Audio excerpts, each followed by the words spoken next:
एक बार अंधेरा हो जाया करे, उसके बाद पेड़ पौधे के नज़दीक मत जाया करो। एक बार अंधकार हो जाए तो ये ध्यान रखा करो कि सड़क पर भी चल रहे हो ना, तो जहाँ रोशनी नहीं है, जहाँ शंका है कि कोई जीव जंतु हो सकता है, उस तरफ से मत जाया करो। और ये ना सिर्फ तुम्हारे बचाव के लिए आवश्यक नहीं है कि तुम्हें ही सिर्फ बचना है उन जीव जंतुओं से, ये उनके बचाव के लिए भी है कि कहीं तुम्हारे वजन से, तुम्हारे भार से उनकी मृत्यु भी ना हो जाए। ये दोनों की हिफाजत के लिए है। और इंसान होने के नाते तुम्हें ही इस चीज़ का ध्यान रखना होगा, क्योंकि इतनी समझ जीव जंतुओं में नहीं है जितनी तुम्हें है। और एक बात पता है, आज ना तुम्हारी बहुत रक्षा हुई है, बहुत ज़्यादा। और आज मैं तुमसे कहूँगा कि जहाँ भी जब भी लगे ना कि किसी भी चीज़ का खतरा है, कोई इमारत खराब है उसके टूटने का, या किसी चीज़ के सर पे गिर जाने का खतरा है, या जीव जंतुओं से खतरा है, तो वहाँ कोई दूसरा मार्ग है तो वो मार्ग से जाओ। कोई चीज़ पे एकदम से विश्वास करके मत जाओ। और अपने जीवन को ना कभी भी ऐसे दांव पर लगा कर मत जाओ। जहाँ ऐसा खतरा दिखे वहाँ किसी विश्वास पर मत छोड़ दो कोई चीज़ को। वहाँ देखो कि कौन सा दूसरा रास्ता तुम ले सकते हो, और जो संभव दूसरा रास्ता है उसी रास्ते से फिर तुम जाओ।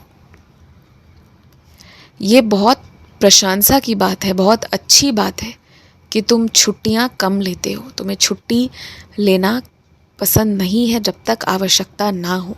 ये दिखाता है कि तुम्हारा काम के प्रति समर्पण है, और ये भी दिखाता है कि तुम्हें तुम्हारा काम पसंद है। ये महज मजबूरी नहीं है, ये तो दुनिया के लोगों ने तुम्हारे दिमाग में भर दिया है कि ये तुम्हारी मजबूरी है, ये तुम्हारी जवाबदेही है। लेकिन अगर मजबूरी या जवाबदेही होती ना, तो तुम सिर्फ उतना करते जितने मात्र से तुम्हारा काम चल जाता।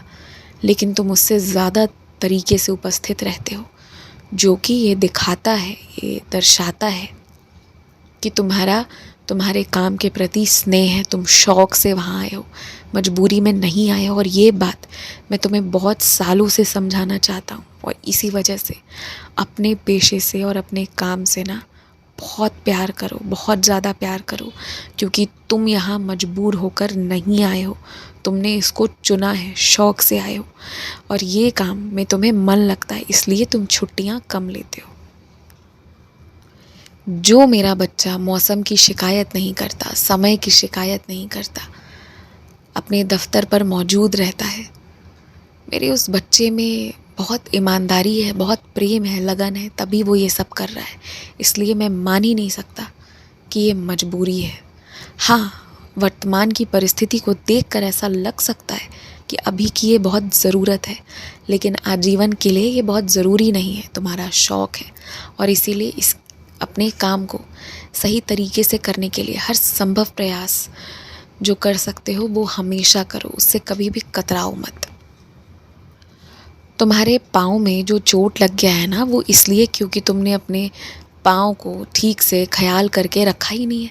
अपने पाँव के नाखूनों को बढ़ा बढ़ा कर रखा है। दर्द नहीं होगा, चोट नहीं लगेगा तो क्या होगा, तुम ही बताओ मुझे।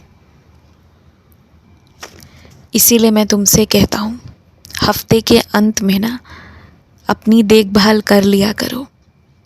अगर तुम्हें लगता है तुम्हें अपने बालों को थोड़ा कटवाना है, तुम्हें अपने नाखूनों को काटना है, या तुम्हें कुछ और भी करना है अपने लिए, तो तुम्हें वो सब कुछ करना चाहिए। जो ये हफ्ते का अंत होता है ना, वो तुम्हारे लिए एक त्यौहार होना चाहिए। एक ऐसा त्यौहार जिसमें तुम अपना ध्यान रखते हो और अपने आप को समय देते हो, अपने संग में रहते हो। तो उसे त्यौहार के रूप में मनाया करो, मजबूरी या भार के रूप में नहीं। तुम्हारी याददाश्त को कुछ नहीं हुआ है, बस कुछ नहीं हो, इसीलिए मैंने तुम्हें डराने के लिए हर एक चीज़ तुम्हारे सामने लाकर रख दी है कि तुम्हें कई चीज़ें भूल जाते हो, तुम्हें याद नहीं रहती है, जिससे कि तुम सतर्क हो जाओ, सावधान हो जाओ और अपनी बुद्धि को चलाओ, अपनी बुद्धि का उपयोग करो। इसीलिए मैंने तुमको डराया है, वरना तुम पूरी तरह से स्वस्थ हो। इसलिए बिल्कुल मत डरो, खूब खुश रहो। और तुमने तो ज़िद में आकर ऊदी नहीं लगाई, पर देखो कोई ना कोई ज़बरदस्ती तुम्हें रोज़ ऊदी लगा जाता है, और उस ज़बरदस्ती के रूप में ना वो तुम्हारा कोई रिश्तेदार नहीं होता, तब मैं खड़ा होता हूँ। अब मैं तुम्हें स्वयं अपने हाथों से रोज़ ऊदी लगाता हूँ, इसलिए अब तुम्हें कुछ भी बुरा तुम्हारे साथ नहीं हो सकता, निश्चिंत रहो।